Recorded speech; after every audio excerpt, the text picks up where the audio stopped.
As a coach, you're responsible for your players developing a good physiology. This means that when developing your players' football technique, you also need to train them physically, what we call football fitness.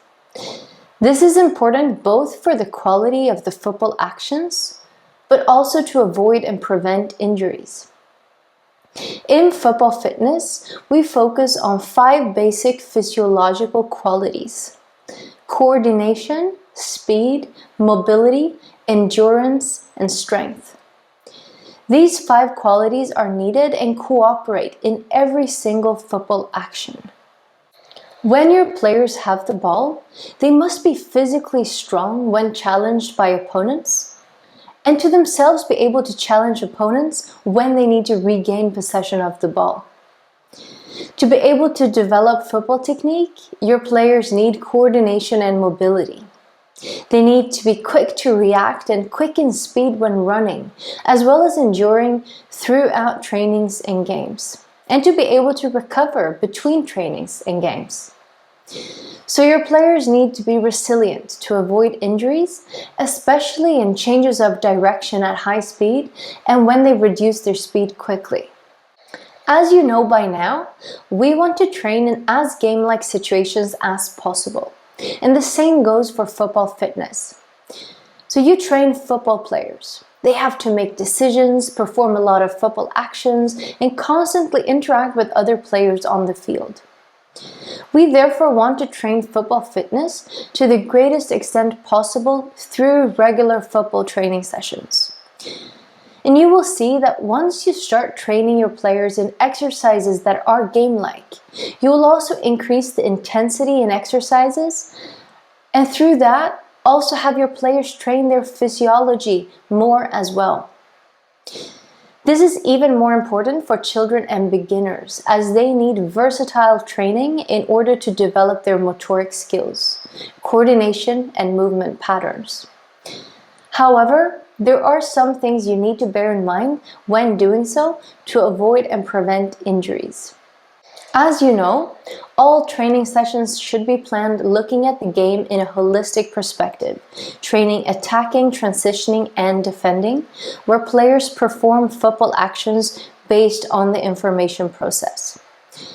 As we will now talk about football fitness, we will focus on the physiology of the football action, but still taking place through the information process.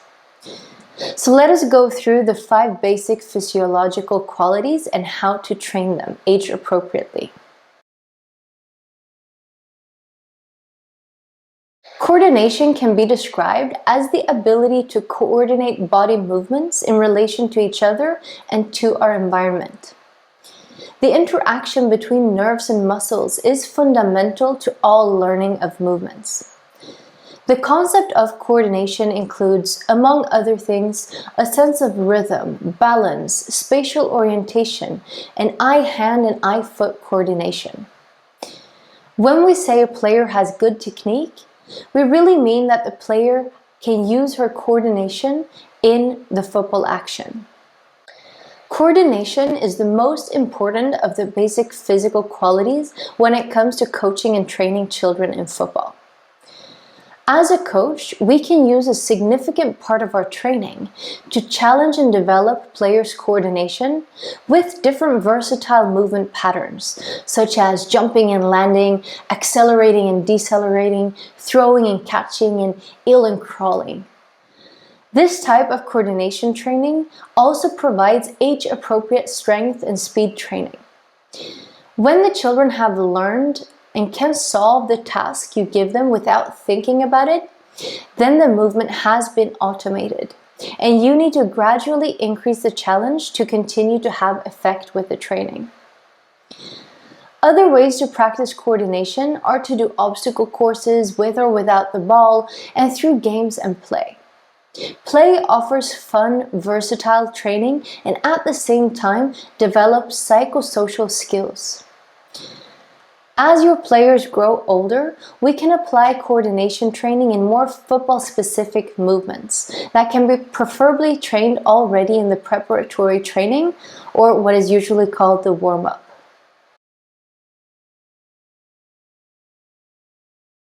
Mobility can be described as the ability to perform movements involving one or more joints with a large range of motion. In football, this means the players can perform the actions required in the game, such as a high volley kick, a long run, a throw-in, or a block by the goalkeeper. Mobility in football is dynamic and is performed during movement. Children are naturally mobile, and leaders should strive to maintain that mobility. Different forms of obstacle courses and relays are good forms of training that also develop children's strength, speed, endurance, and coordination. Exercises and games that aim to maintain the children's natural mobility should be dynamic, so trained during movement. Continue to let your players train their natural mobility through dynamic exercises and movement, even as they enter adolescence. Mobility exercises, actively dynamic exercises, should be included in the preparatory training or warm-up for youth players. Dynamic exercises mean that the player performs the movement in motion, so for example, stretching the hamstring, but doing so in motion. To do that, one leg can be stretched forward and placed in front of the other as a step, and then the upper body is folded forward over the leg with a straight back and lifted up again. And then you repeat and change to the other leg. Another way to work with the back of the thigh is to stand on one leg and calmly swing the other leg forward. Strive to get it up and then backwards as if to gain speed. So in both examples, the muscle stretches during movement, increasing your player's mobility.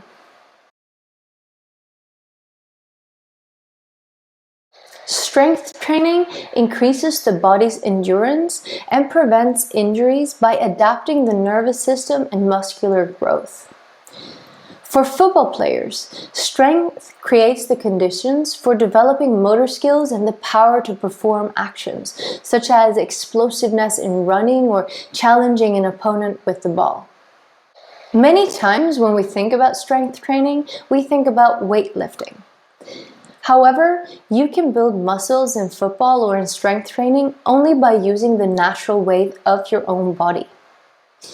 It is not until your players reach puberty that it is advised to start with any kind of additional weightlifting to build muscles. And if you want to do so, we recommend that you as a football coach get help from someone who is specialized in that kind of training to make sure you avoid injuries and prevent injuries.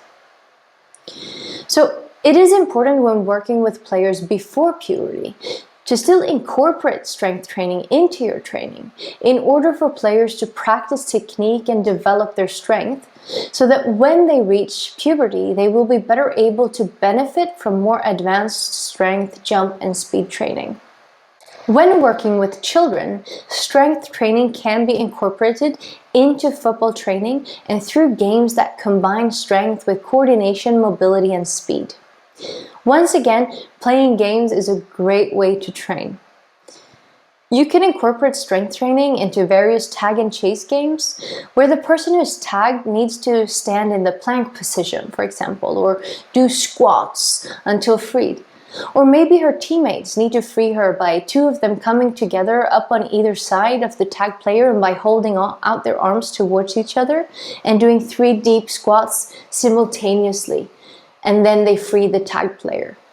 So play is fun and a great way to incorporate strength training into your children's football training. In youth football, strength training should be a natural part of the training session. Letting players focus on strength training a little and often is a way to keep them on the pitch injury-free. Include some strength exercises in each training session so that your players develop strength and resilience for football actions and you reduce the risk of injury. Many times you hear people say that girls shouldn't play football as they will become too muscular and look like men and so on. This is all based on stereotypical ideas of how women and men should look like to be attractive. But it is important to understand that strength training is the best way to prevent injuries and improve your physical health, with numerous health benefits that in the long run will allow you to do all the things you want in life with a strong and healthy body. It is not about building big muscles, but ensuring that your players' muscles and joints are able to perform and endure the football actions carried out. Check out examples of exercises that can be incorporated into your training through the link to the FIFA 11 Plus channel in the video description below. For a football player, speed means the ability to perceive and react or act in different directions of movement and adapt speed to other players and to where there are empty spaces. When coaching and training children, speed training can be done through different kinds of tag and chase games, relays, or through playing a game of football. The children will then have to react in a natural way to different visual impressions, adapt their speed to the other players, perceive where their teammates and opponents are, perceive where there is empty spaces, and if playing tag and chase, if there is anyone who needs to be saved.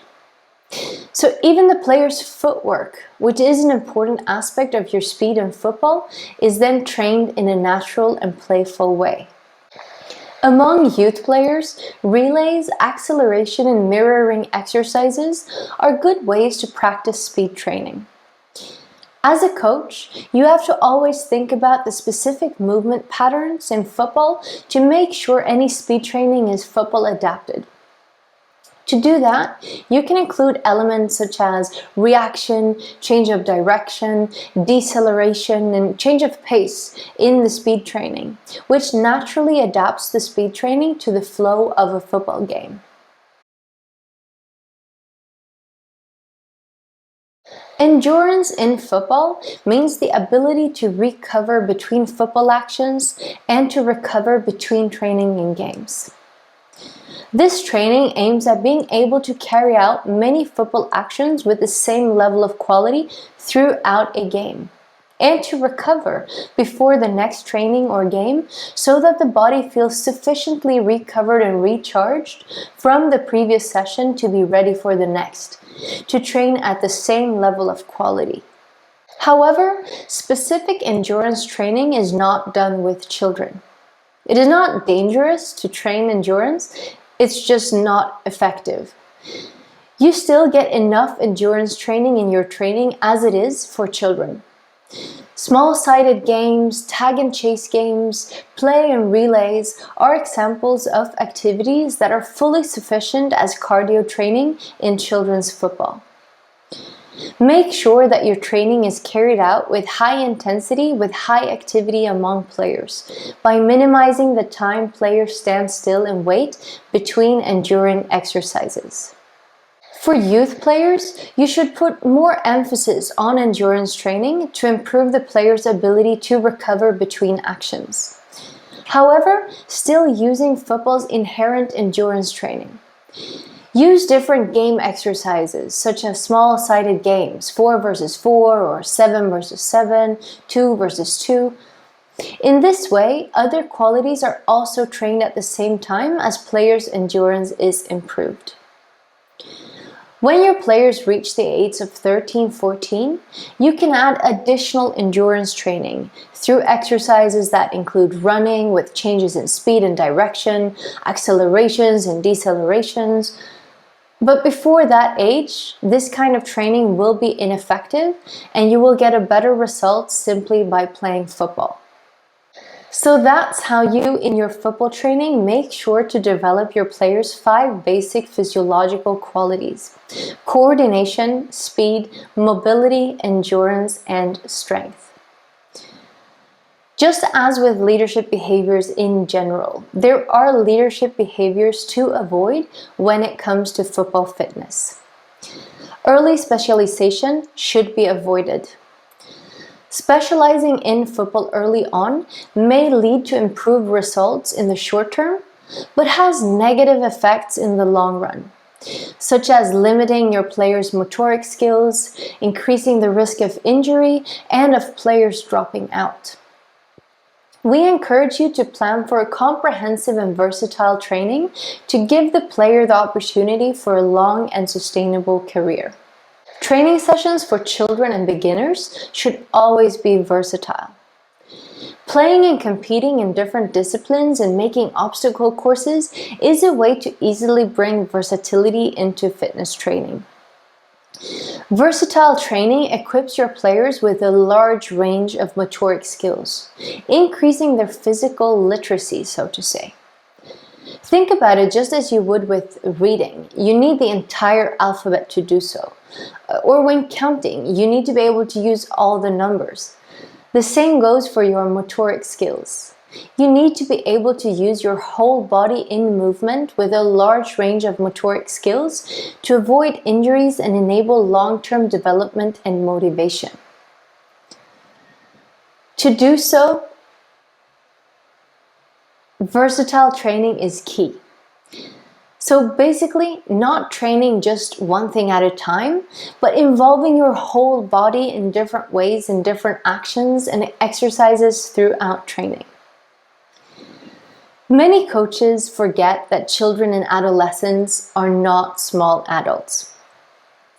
Coaches do the same things in training that they did when they played and trained football. But children are not small adults. As coaches, we need to take responsibility for our players, allowing children to train in a versatile way and feel the joy of movement, and through it build a large and useful bank of motoric skills, allowing for them to practice their coordination, speed, mobility, endurance, and strength through football.